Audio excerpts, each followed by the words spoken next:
Modern music education is meant to perpetuate a single type of music. It is, in K-12 schools, there are obviously wonderful exceptions to this rule. We perpetuate the cycle of Western ensemble classical music, and that is the only thing we typically train kids to be able to do. And what I've done even before COVID that I've tried to do in my classroom is to show kids that there are 1,000 things they can do in music. It's not just conductor, it's not just ensemble performer.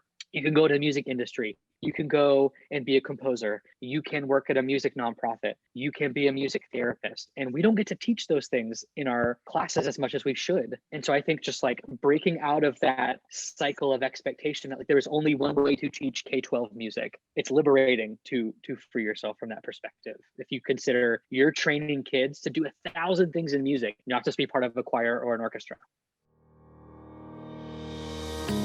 Welcome to The Choir Baton, a podcast designed to engage with people and stories, ideas, and inspirations stemming from choir. No other art form, no sport, no hobby, no business requires a group of people to execute a communal goal with just their voices. Join me, your host, Beth Philemon, as I interview guests who are singers, teacher conductors, instrumentalists, and community members. Together, we'll ask questions, seek understanding, and share insight from our experiences in life and in choir. Well, Choir Baton, it is my excited pleasure. That sounded weird, but it's my, it's my honor. Yeah, we'll see if that makes it in the final cut. But I'm stoked to have Mr. Alexander Alberti with me today. Well, hello, Beth. I distinctly remember the first time I met Alex Alberti. Do you remember this? Was this orientation? It was. Or no, it was like, yes. Okay, yes. Downtown Raleigh, 2015. 15. Wow. 2015, because it was your first year too there. Correct. We both started at the same time. We had the opportunity to teach together at the same school that Alex still teaches at. And I left. They are currently under different administration. I just want to make that very clear.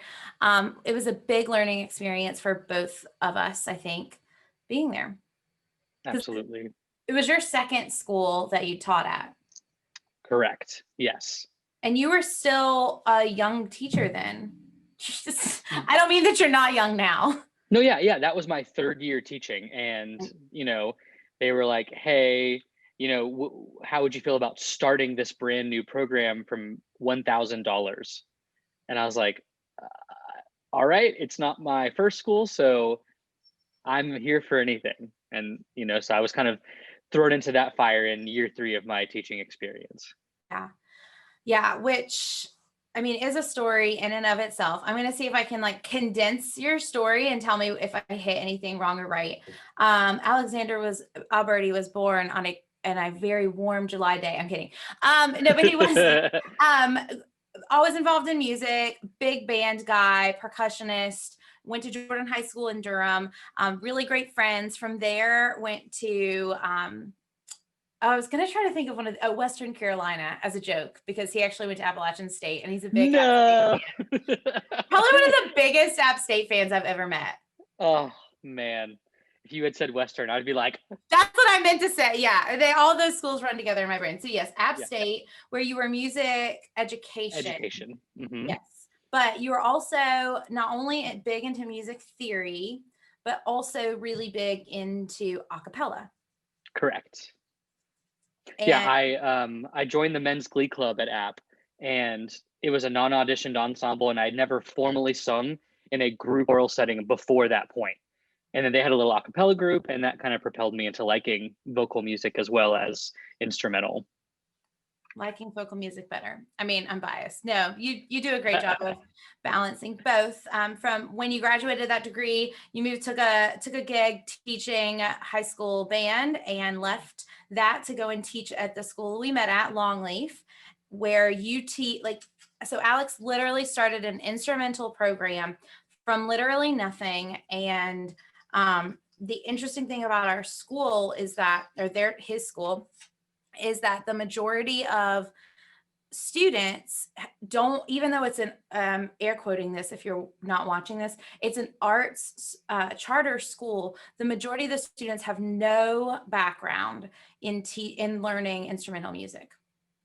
That's absolutely correct. And you know, when I had my first school I taught at was a Title I school, and there wasn't a lot of training for when kids got to me. And so I was thinking to myself when I got to Longleaf that, oh, like this is going to be so much easier. And like, you know, I think we romanticize I mean, I don't know, I forget about your high school experience particularly, but like, I think we romanticize our high school experiences. We probably came from very high performing high school experiences, and we wanted to replicate that.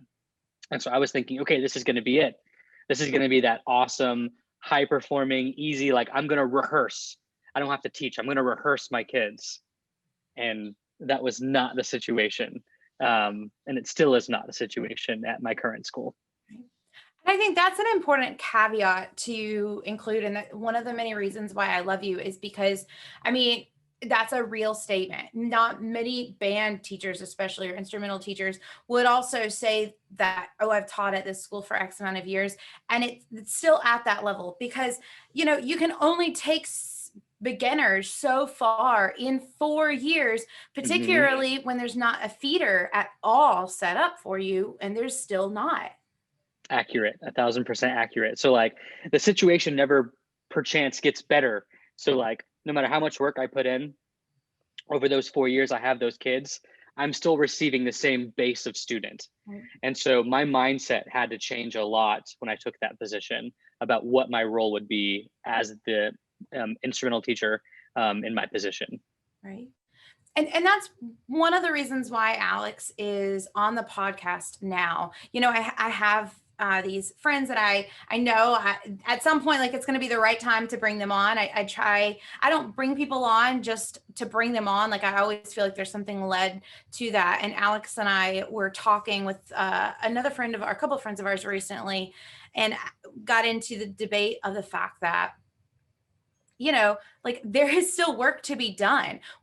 Our standards cover such a large spectrum of things. And it's not like because we can't hold live performances in person that we're missing the opportunity to work on a lot of our standards. So that's the core of what, you know, Alex is here to talk about.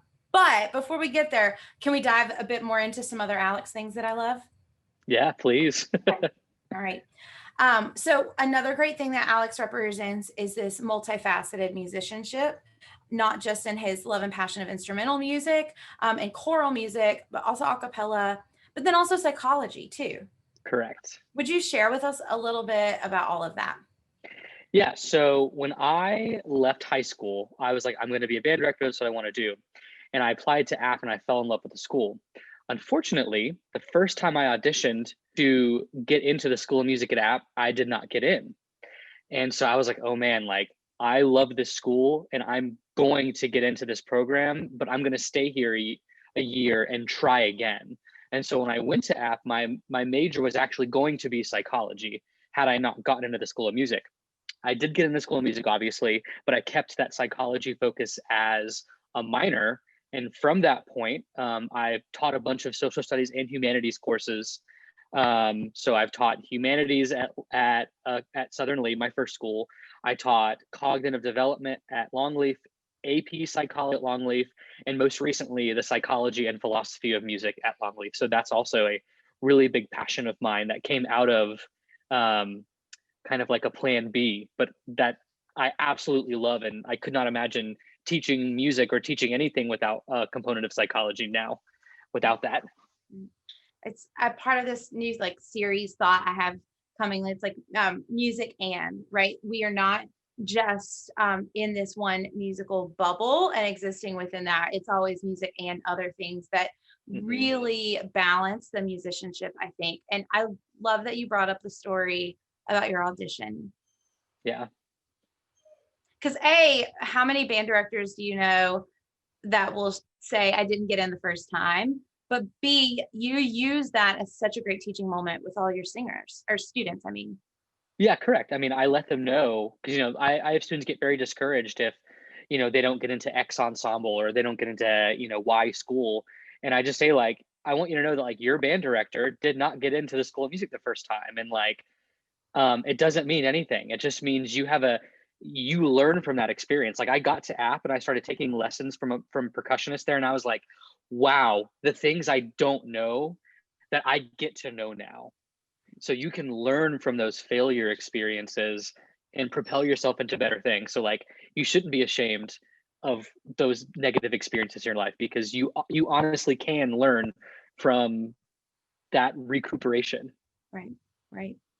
I just think I'm gonna start to say I love that, because I know I always say that in the podcast, and someone called me out on it recently, Matt Myers, saying like, "Oh yeah, you always say that," and I was like, "Yeah, thanks," but it's true. I do love it. Okay, I'm a lover, but it is.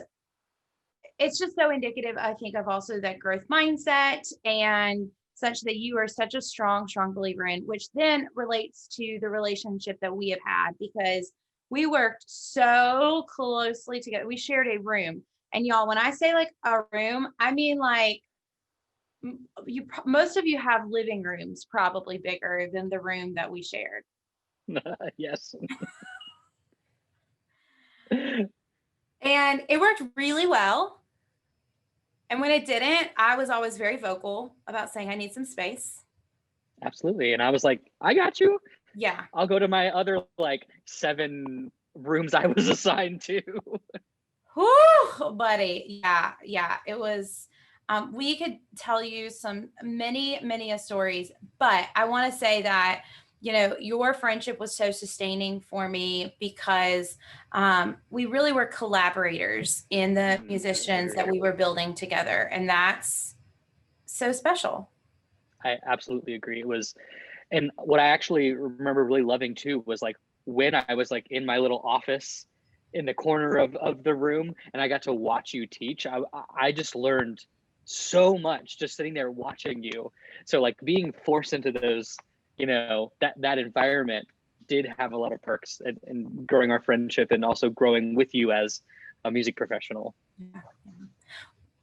Thank you. One of the things I love too that I also learned from you in that period was, quite frankly, how open you were with who you were as a gay man. And I think that is just something that you don't see.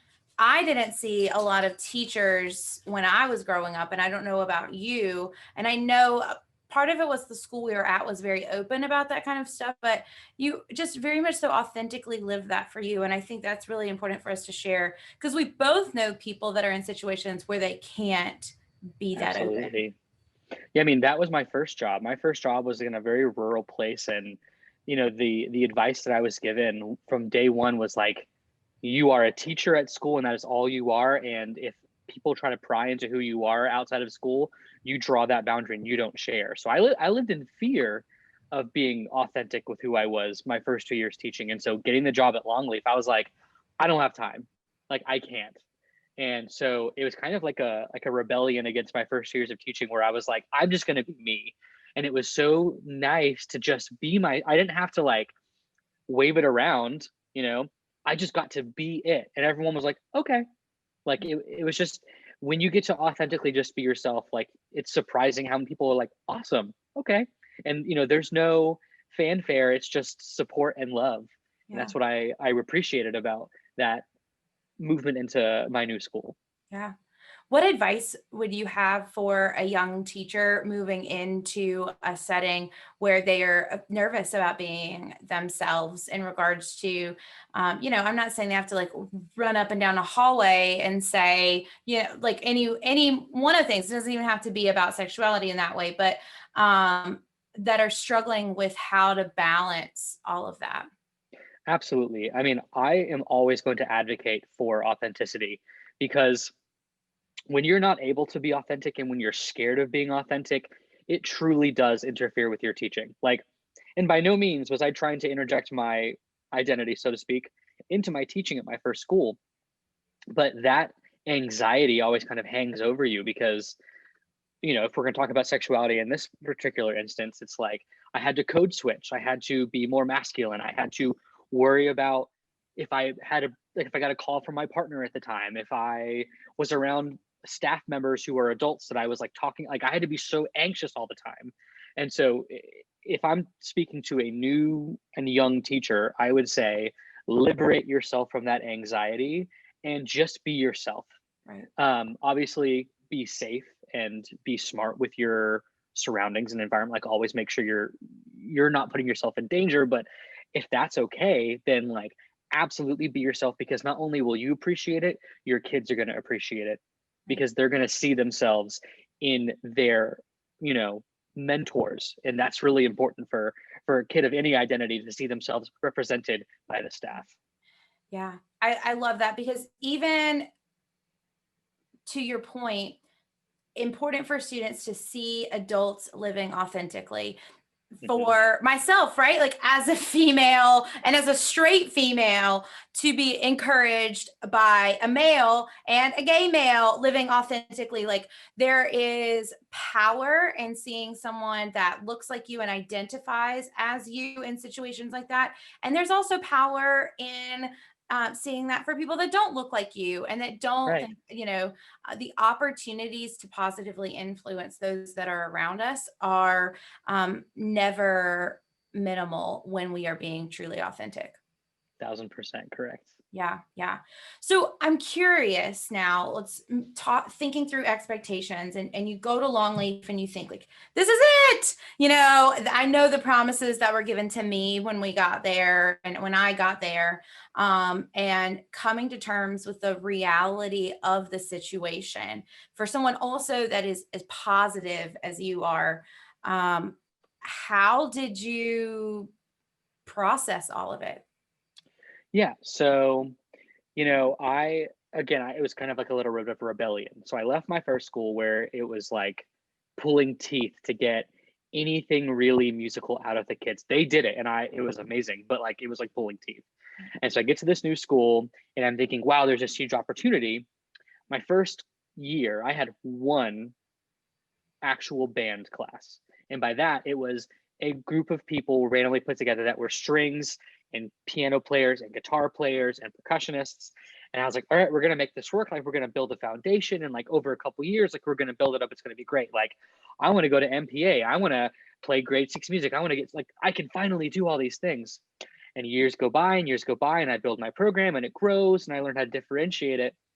And then I'm thinking to myself, like, like wave after wave, these kids I'm getting, like, they're not, if you think about like the, an ideal way of progression in music in middle school, your kids go to grade 1, grade 2, grade 3. So by 8th grade, they have conquered grade 3-ish music.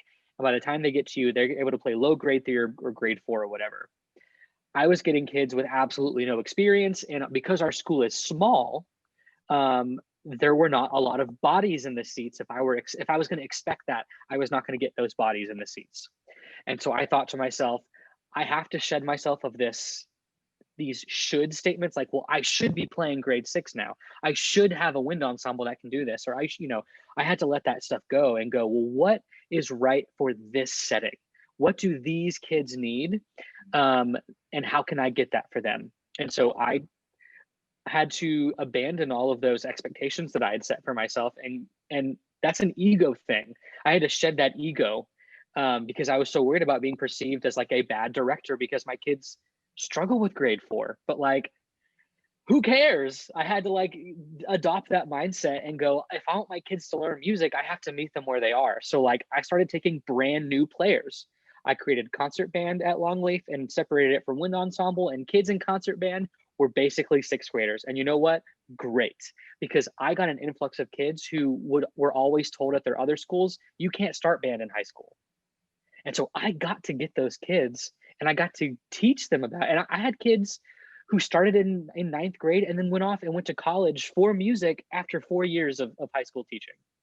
So like, just shedding that ego, shedding those expectations helped me make my program successful for that program. Right. How did you reckon that in a performance aspect as well too, right?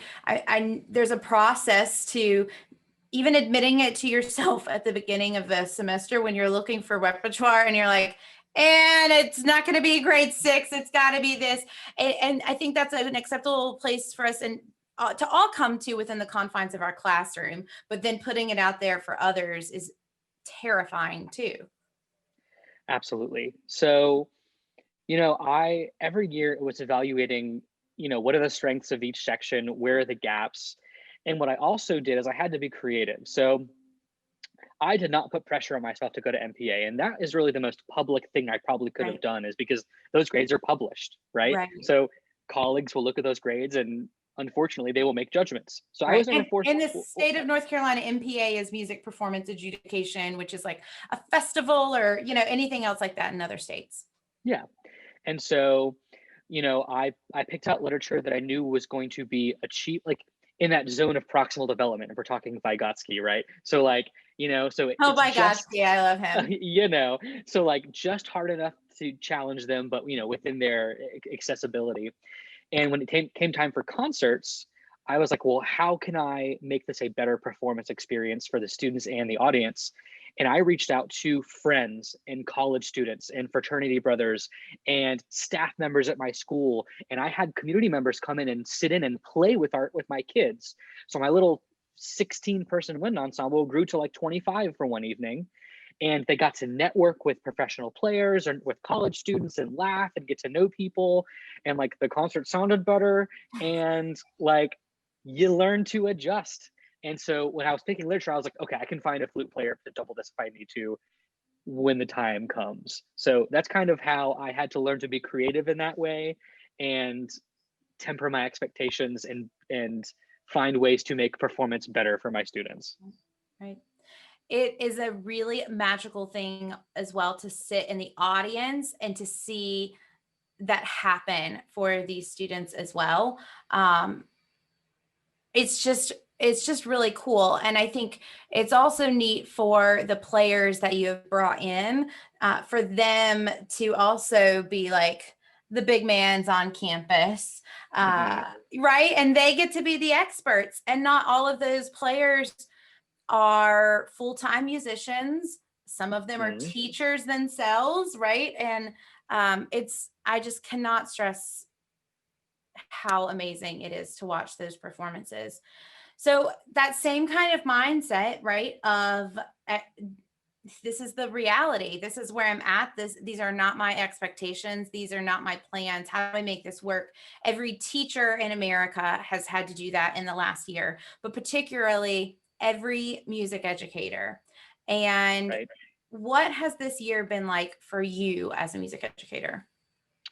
So what I'm going to say is probably very different than what most people say. But honestly, this past year has been one of the least stressful years of my life. Wait, we got to get everyone, when you say that, everyone, like, you need to put a little Jack in your coffee if you're drinking coffee, or like go grab the bottle of wine. And I'm kidding, but yeah, no, I love it. I love it. I love it. Cause you might want to punch him at this point. Don't hit stop here. No, but I love it. It's so good. Keep on.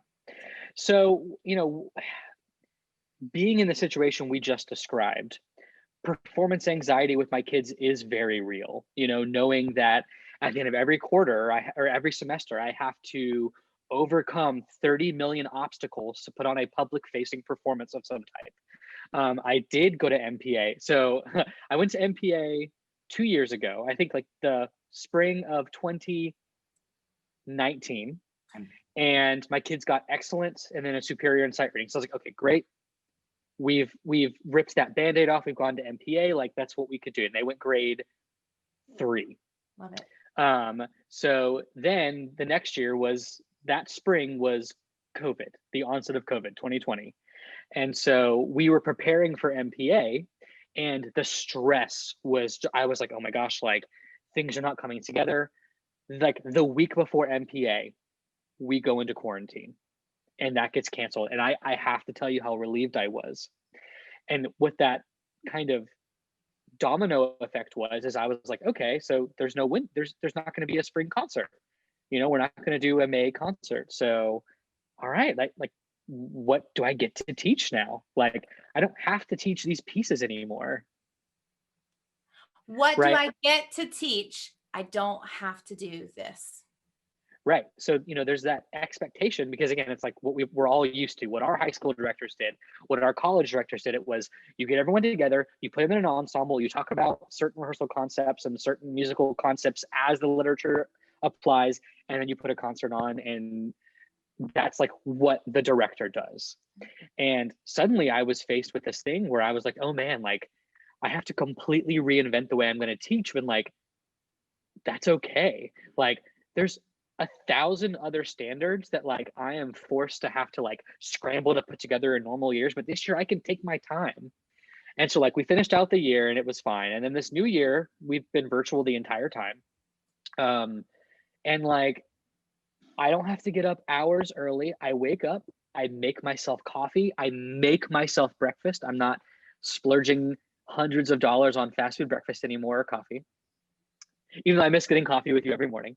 I can take my time planning, and then I get to teach musical concepts both relevant to performance and culture. And like I'm not, back in March, everybody was like, well, we need virtual choirs. We have to do virtual choirs right now. We have to do virtual choirs. And I was like, oh man, like, am I going to be expected to put one of these together? I'm in a semi-professional acapella group, and we did a virtual choir. It was a 2-minute and like 50-second song, and there was 10 people in it. And it took me over a week just to do that. And I was like, this is ridiculous. And to be honest, most people look at those virtual choir videos, they go, oh, that was really cool. And they keep scrolling. And there was this obsession with making virtual choir videos, because people were trying to take the round peg from last year and shove it into the triangle hole of this year, and it doesn't work. It's not going to work that way. And so I kind of shed myself of that expectation that I had to make a performance ensemble video. You know what? This year we're focusing on individual performance skills. This year we're focusing on cultural practices in music around the world. This year we're going to learn music tech skills. Like my kids made little like multi-track videos using the Acapella app, and using the other one, the browser-based one that I'm forgetting. Flat.io, Soundtrap. No, it's like a video thing. It's a multi-track video one, because like you can do an Acapella app. Either way, they learned how to do that. Tomorrow I'm having my concert band kids compose things like a 4-measure melody for the first time ever and perform it. Like I get to be creative this year, and I don't have any expectations weighing down on me besides just getting to relax for once and teach all parts of music, not just stress out about my concerts. Right. I bet there are more teachers that feel the same as you do, that are quite frankly maybe a little scared to speak up, and I get that as well. It's a big mix of everything. One thing that I think people listening need to understand, and you can also help shed light on, Longleaf is fortunate in that every student has a digital device. Now and that's part, Longleaf is a charter school. So a charter school in North Carolina is a public school, but there are ways for students to be able to get a device if they need it. I don't know how reliable internet access has been for all of your students at home. Has that been a problem? I honestly haven't really noticed it much. Okay.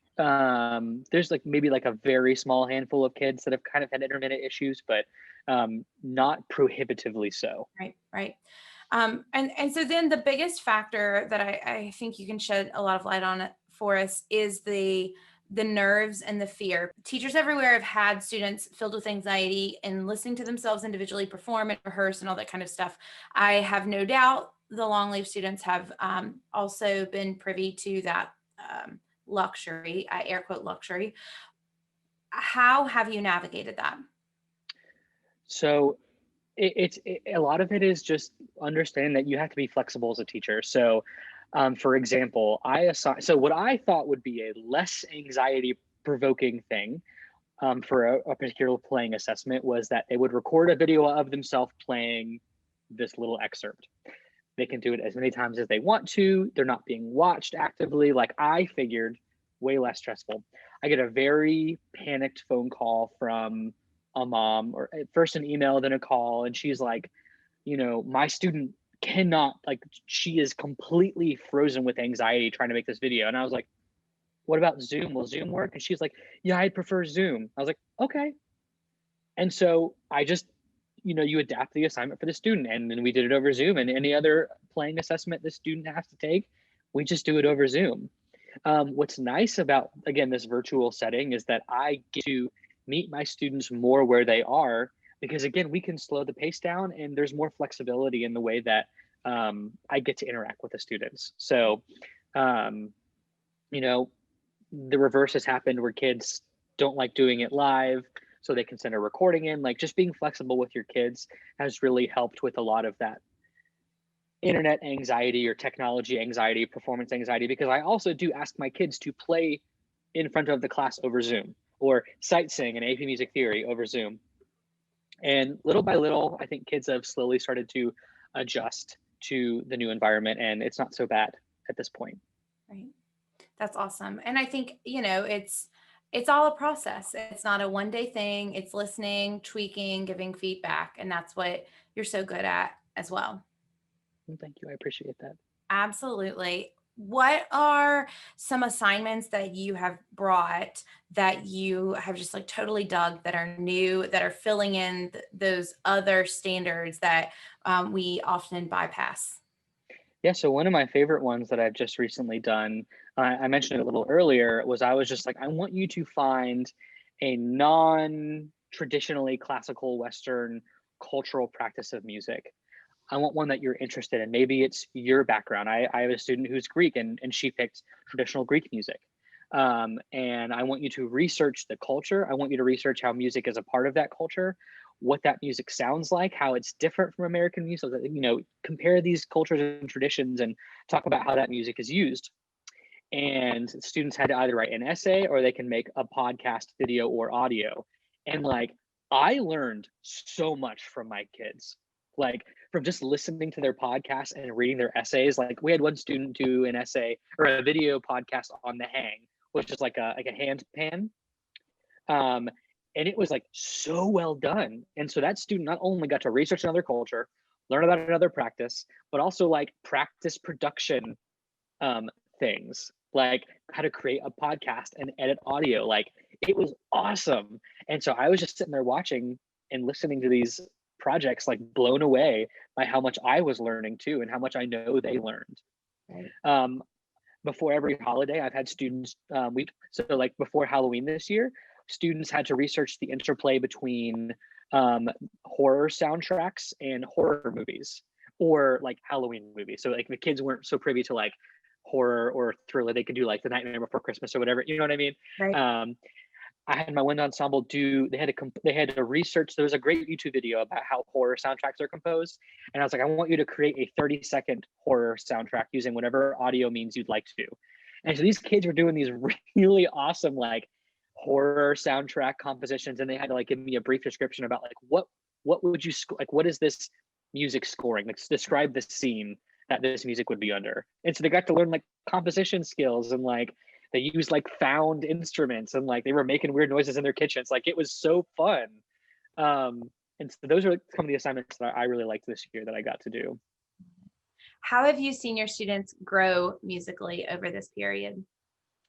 Yeah, there's a lot more emphasis on personal responsibility. So when you're in an ensemble setting, it's very easy to kind of get lost in the sauce. Like, if you miss a measure, it's no big. If you miss an entire line, you're going to get a glare from me, but it typically can go, unnoticed in the texture of the music.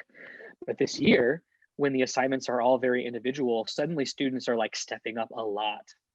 And what's great is I get to focus on fundamentals this year instead of, jamming rehearsal and literature down their throats. So like, we're doing a lot of like warm up fundamental books. And so kids have playing tests on fundamentals, and like, they can't just air play the warm ups anymore. They have to actually record them for me. And So kids are getting responsibility that way. I have used, again, like the Acapella app. There was this really great flexible instrumentation piece put out by Brian Balmages, where it's like super flexible 4-part, kind of a fun minimalist piece. And so kids broke into groups and they had to record those. And what that means is they are responsible for their line, that one student. So the amount of confidence students had to develop this year in doing something as simple as like recording 30 seconds of a piece with just them on their part grew their abilities a lot. So I've just seen that accountability and that personal achievement grow so much more than I think ensemble rehearsal 24/7 always allows, if that makes sense. 1,000%, 1,000%. I think it's so easy for us to fall into the group, right? Particularly those of us that love music making for the fact that it is a group effort. We oftentimes are extra mindful of not overpowering or being sensitive to listening around us, or, oh, so and so next to me can sing that better, I'm going to pull back. And when we do that, we don't lean into our personal possibilities, and gone are those days.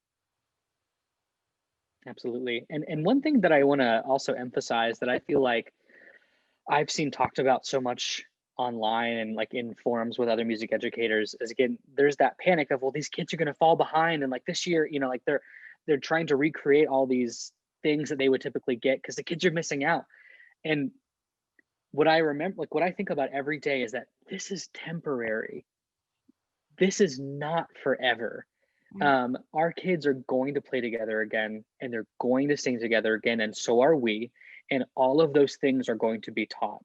Like the world, I know it feels like it, but it is not ending. Right. And education is not going to suddenly change in a way that's irreparable. So like, I know I'm going to get to teach those ensemble skills that you were discussing, or that other people are panicking about, like in a year or so, or like next semester. Like it's going to happen again. But I think there's been this inflexibility in a lot of people where they're so worried that things are changing irreparably, and they're not. This is a temporary time in the education system. Right. And that's kind of another thing I've been telling myself. From a there's no doubt, like listening to you and being knowledgeable about your psychology background, it's easy to see how it can be intertwined. Why, from your experience and learning, like why is it psychologically that with this change, we find ourselves so rigid to the inflexibility, when also, like as musicians, we are flexible, but we like to be flexible, and the way we like to be flexible still with our feet dug in the ground. Right. I mean, I think a lot of it is the kind of cultural norms in the music education world, and there's like a functional fixedness in how we approach our jobs, because there's so, like we talked about earlier, so much expectation on music educators at all points to create these products. And I think that right now there's this panic because people think that their worth as a music educator is measured in one way: marching band, concerts, choir performances, on like their job, like there has been norms that is how their worth is measured. And that's, again, just culturally set over many, many, many years in our educational system preparing music educators. And so I think there's this anxiety to not approach their job in a way they're used to, So I think it just comes down to that shedding yourself of the spotlight effect, where people think that you're being looked at so harshly all the time, when in reality that's not the case. And so when you kind of shed yourself of that expectation, you free yourself of being stuck in that rigid expectation for yourself. So how then do we find ourselves when we are not able to judge ourselves and judge others by the performances that they are doing? I'm sarcastically shaking my head back and forth. If you that are listening, I don't mean this, but I mean, but also then how, like, what's our new way of finding worth? without a concert? I mean, the reason I love teaching is I love getting kids excited about things. And kids are not just going to get excited about a performance. They're not just Woo! going to get excited about concerts. That is not the only thing kids like to do. Um, I mean, gosh, I have kids who are so into this music tech thing now that I'm like, I'm going to take some of these projects and keep them for future years because like I've suddenly tapped into a kid's interest that like they never knew they had. And like that gives me worth and purpose is knowing that like I introduced, and here's my other thing. I'm going to go on another rant here for just 1 second. Modern music education is meant to perpetuate a single type of music. It is, in K-12 schools, there are obviously wonderful exceptions to this rule. We perpetuate the cycle of Western ensemble classical music, and that is the only thing we typically train kids to be able to do. And what I've done even before COVID that I've tried to do in my classroom is to show kids that there are 1,000 things they can do in music. It's not just conductor, it's not just ensemble performer. You can go to the music industry. You can go and be a composer. You can work at a music nonprofit. You can be a music therapist. And we don't get to teach those things in our classes as much as we should. And so I think just like breaking out of that cycle of expectation that like there is only one way to teach K-12 music. It's liberating to free yourself from that perspective. If you consider you're training kids to do 1,000 things in music, not just be part of a choir or an orchestra. I mean, if that doesn't light a fire under your bottom during this time, right? I don't know what will on a certain level, because I think that's so incredibly valid for us to remember. We preach, oh, you can be a lifelong musician, and we preach that in regards to singing in ensembles. Well, that's not always practical for everyone at every point in their life. Or even they can still do that, but what if they can be a music therapist or someone that scores something, or all of the different things. And I mean, it's massive. Music technology, I mean, huge. I won't watch a super corny Lifetime Hallmark Christmas movie that's like off brand, but you're desperate because you've already watched all of the other ones. I'm saying this all hypothetically, like it doesn't ever happen to me. Hypothetically, if I had watched all of those movies and was looking for another one, and one comes on and like you're like, this is just so, it's like it's the same ish as the others, but it's falling flat. Why is it falling? It's because there's no music, right? Like there's no music. I mean, hypothetically, right? Again, as if those videos were to, and I would, happen and see them. But it's true. Like the technology that we continue to see utilized through film and video requires music more than ever to be a part of it, and we need to teach that. Like when you were in high school, like how much were you taught about different career prospects in music when you were in high school? I wasn't. I decided to be a music business major because it would get me to Nashville. It had business in it and it was music. And I thought I could be in music business and not be a teacher and make more money. And so that was why I went. But I got to the school, and actually it's ultimately why I left the degree at the university level, which then we could get on another tyrant about, is yes, how much is our undergrad or secondary, how much are our secondary schools preparing students to consider careers, but how much are our university and collegiate settings also doing an adequate enough job preparing us for them? And I think they're doing crap too, from personal experience, and some are doing well, but it's all connected. I agree. I mean, that's one of the great things about this time period is we can, I mean, even not during COVID, a personal philosophy. My kids every year do a project on music careers. They will do it 4 times if they had me for 4 years. Every year, because when I went to college, like my best friend, one downstairs, is a music therapist. I had no clue. Now, let me also say, I adore my high school band director. He's my dad. I call him my dad I love him to death. But I had no clue that a career like music therapy even existed. He told me he was doing music therapy. I was like, what is that? How did Freddie find out about Like, it? I don't honestly know. He may have just researched it when he was like looking on App's website, but like you go into the world like as a high school kid, you're picking majors and like you're not like you don't know what you could do because we again perpetuate this one track of K-12 music most of the time. And so like I'm using this time to get my kids interested in what their futures could look like so that kids don't just drop music because they think it's a dead end. So this brings up a great point too, and another wonderful idea, actually, that, if I had extra time right now, I would totally do. So someone picked this up, F flat. This might be, if any of y'all listen, this might be up your alley, but you do a music careers career fair. Did I say that right? So it is in previous years, Arts Career Day. And this year it's called the Lifelong Artistry Series. Well, Latita, tell us more about it, Mr. Alberti. So in non-plague apocalypse years, I do an event called Arts Career Day, and it's one afternoon. And the entire arts department mobilizes at the school to find professionals who use arts in their career in some capacity.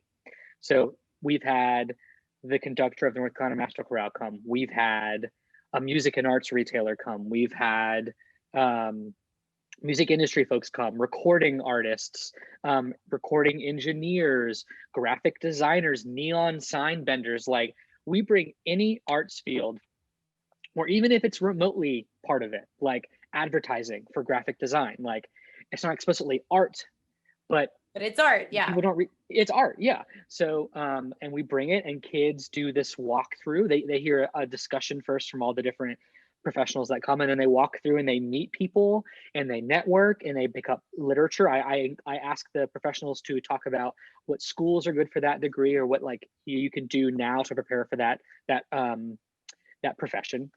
And they network and they meet everybody. And it's such an amazing day to see kids be like, that's a thing, I can do that. Oh my gosh, I had no idea. I can be a comic book artist. I can design magazines. Like there's all these things you can do. But this year, because I can't do a day, because that's just not possible in this setting. Days don't exist in education. Correct. Right now, yeah. I adjusted it to be this series of webinars where I invite professionals, which I would actually love to have you. Tell me when I'm there. Oh yeah, I invite a bunch of people to come give like little hour long webinars with Q&As and record them and post them for kids throughout the entire school year. So it's taking Arts Career Day and stretching it out into a series of webinars instead of one fair. But yeah, that's what I do to get kids kind of hyped about arts careers. I just think,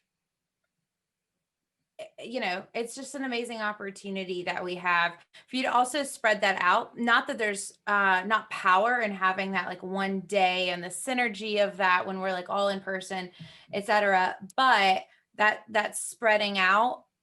I'm sure there's like a psychological fancy word about like it keeps the hormonal happiness going, right? And so it's not like a peak and valley. It's like you wait till the next, you know what I mean? Yeah, like it's just, it's not a single burst of inspiration. The inspiration keeps going all year, and it keeps the momentum going for kids who are really considering what their next steps are going to be after high school. Right. I love that. So one last like little tidbit here in closing, because we could easily make this like a 4-hour conversation, but throughout all of this too, you have been finishing your second degree in music education and nonprofit management as well.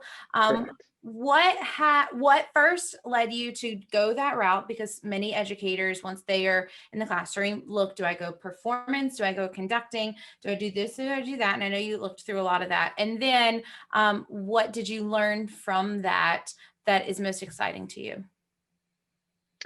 So my master's degree in music education, and it was all online. And so a lot of what I learned in my master's degree that was really helpful was mostly just like, again, like research-based things. Like my favorite research-based thing that I learned was that it doesn't matter what type of minor solfege you use, as long as you use the same one for a consistent amount of time. Okay. All right. We're going to go there. So you would. I know this is gonna happen. We have yet one disagreement where the hours that we have spent arguing over do-based versus law-based minor. There was a thread in the ACDA Facebook page that was like, which minor solfege form do you use? It was like law-based, law-based, law-based, law-based, law-based. I was like, You did do-based? not. I did. And people were like, I don't understand, blah, blah, blah. And I was like, oh God. Which is hysterical because you're the most like non-confrontational person in the entire world. Which I can't believe you did that. I mean, maybe I can. I mean, if you want to so passionately believe that you're wrong, I will support you. And here's the bottom line for me about that is that I teach them all. So I allow students to use whatever form of solfege and rhythmic solmization they want to use. So for playing tests, for AP theory, like I have a lot of kids who are in chorus who use law-based minor, and for any sight singing exam, they are absolutely welcome to use law-based minor. Like I teach both. We've practiced both. We practice Takadimi, we practice numbered counting. Like it's the really research just says today. Mm-hmm. teach it consistently. Make sure kids find one that works well for them, and they're going to be successful with it as long as they practice it correctly. So like that's kind of what I put for the master's degree. But in terms of like the nonprofit management stuff, it's it's actually like part of the political science department at UNC Greensboro. And so they're actually really great with like letting tailor that program to be whatever you want it to be. And so I geared it all towards arts and music nonprofits because I am also really heavily involved in NAMM and the College Music Society. National Association of Music Merchants. Music Merchants, that's right. But they now just call themselves NAMM because it's more than just music merchants, but yes, that's like what it stands for. And then I'm also now the artistic director of the Triangle Pride Band, which is an LGBT wind ensemble and marching band program. And so there were a ton of like management skills that I didn't possess that I really wanted to gain in my degree program. And so I took the certification. And I've learned things like strategic planning for nonprofit. I've learned budgeting and grant writing and financial management. And gosh, it's been huge for my non-K-12 musical endeavors, but also in the classroom, like how to appropriately prospect and write grants as an arts educator is huge. Or also just like working with money and budgeting for your program. Like I think all educators in the music realm could benefit from a nonprofit management class of some type because they don't teach you those things with much depth in most degree programs in music education. Right. Yeah, it's definitely a gaping hole that I think has also lended itself to the detriment of a lot of music groups. And unfortunately, this time has only exacerbated some of that, I do believe. So it's an important thing for us to all consider. And to your point earlier, right, about careers in the arts is that we need people like this that are artistically minded and passionate to be in roles that support the arts in more business, operational, financially competent ways so that we can continue to flourish. Absolutely. 1,000% agree with you. Yeah. Well, Alex, we touched on a ton today, and I just want to say thanks first and foremost for coming on. Yeah, of course. Yeah. I thank you for having me. It's really fun. Oh, I mean, I've always dreamed about being on this podcast. I've been like, I would love to one day. And so you said that, and I was like, I get to be on it. I'm so excited. It's like waiting for that, like, waching, like that's what we need to talk about, and now is when we need to talk about it, because it's really it's really interesting, and that's the weird thing also about having a podcast is like that balancing line of like, it's also not when I don't have people on, it's not like, well, I don't want to talk to you.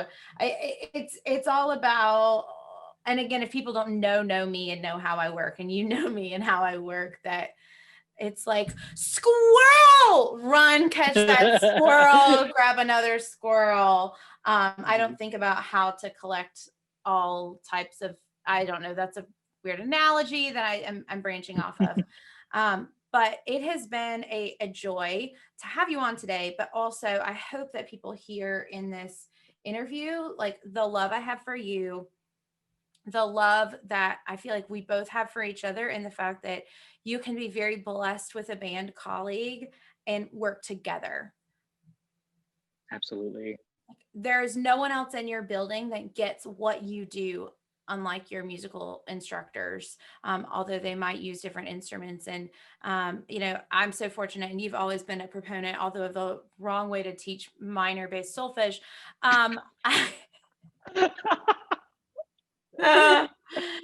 You've always been such a proponent of singing and a lover of singing, both with your acapella work. Both Alex and Freddie, when he says he's big in acapella, like he's really big and like loves him some acapella. You are also an accomplished composer, have had works performed by all different ensembles, including the North Carolina Governor's School East Wind Ensemble, like all the things. But you are someone that just being friends with you makes us better people. So thank you. Thank you so much. That's very sweet. And I love you very much. I love you.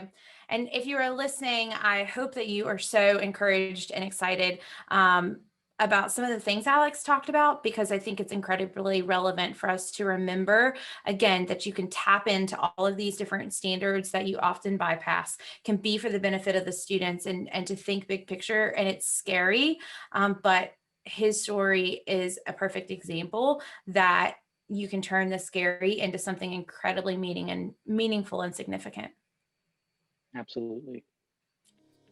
Choir Baton, thanks so much for listening to the Choir Baton podcast. As always, you can find out more information via the link in the bio below. You can check us out. If you are watching us on YouTube, you can check out the audio on all the places that podcasts are streamed. And if you're listening to us on a podcast app, then you can also check this video out on YouTube. We'll be posting clips on all the socials, and don't hesitate to reach out and share with us what was meaningful and impactful to you. You can also follow Alex on social. All of his things will be linked below, as well as mine will be linked below as well. And more than anything, we hope that you are passionate about more people singing, even online, even amidst this. We currently have the new course just launched, revamped, that's all about planning. And even though it talks about in one aspect of it, of the planning cycle in a performance-based classroom, we talked about what does a performance actually look like, different ways you might augment it. But again, it doesn't have to fit within that traditional standpoint. Every sort of career, if you will, has a performing aspect to it. And what you identify as performance is really just that end goal to show the growth that your students have made with you. So go check out Revamped. It is an awesome course to help you revamp in this era that you especially feel is which you are vamping in. And don't forget to like us on all the places, follow us on all the things, and follow Alex.